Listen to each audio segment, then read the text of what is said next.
सूर्य पुराण TV serial चलता है। हैं? सूर्य पुराण टीवी सीरियल चलता है।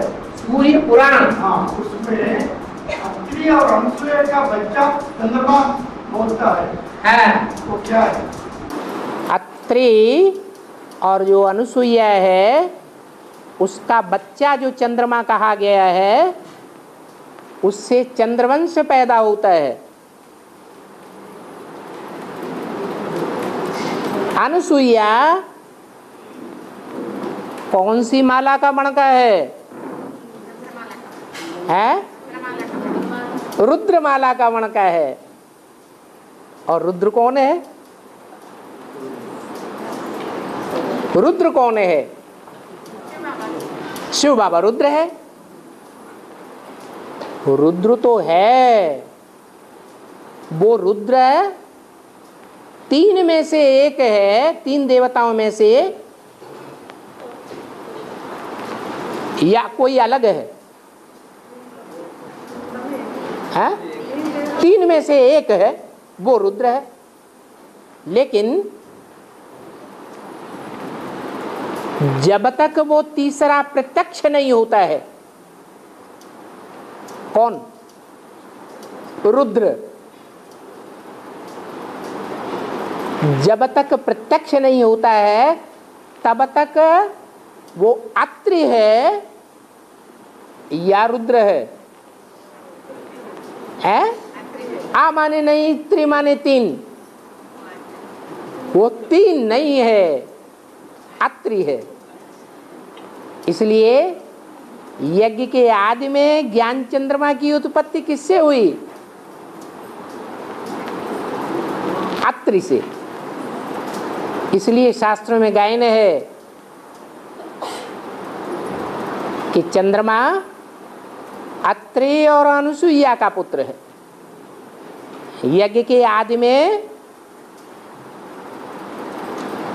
अत्रि से 8 पैदा हुए, जिन्हें अष्टदेव कहा जाता है। उनमें पहला है रुद्र और दूसरा है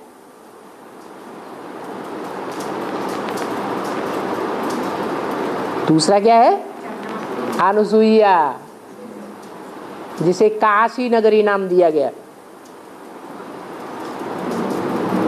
ऐसे ऐसे कहानी बना दी है। और महाभारत में अभिमन्यु और घटोत्कच होता है।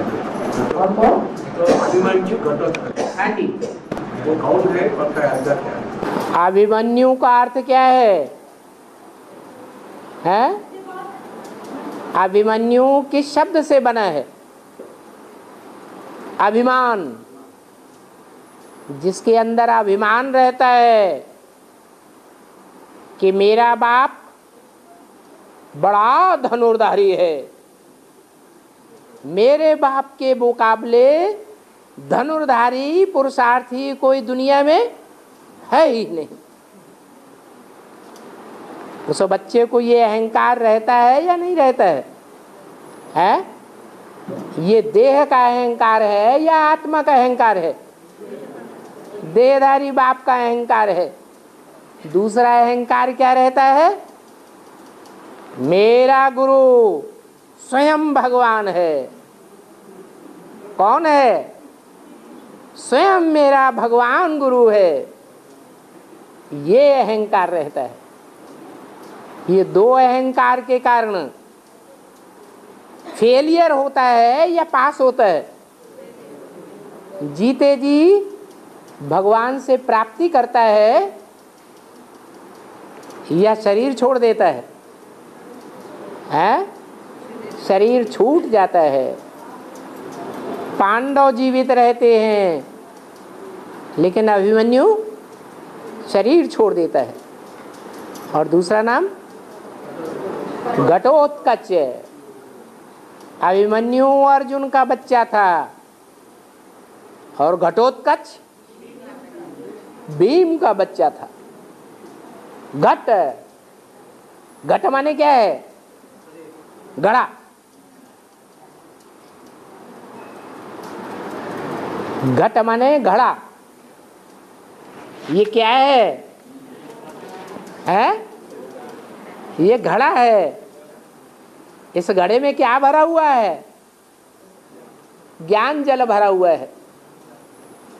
अब वो चाहे घड़े में ज्ञान जल भर दो चाहे अज्ञान जल भर दो, है तो घड़ा। ये आत्मा का घड़ा है। और पेट का घड़ा कौन सा है? ये पेट का घड़ा है।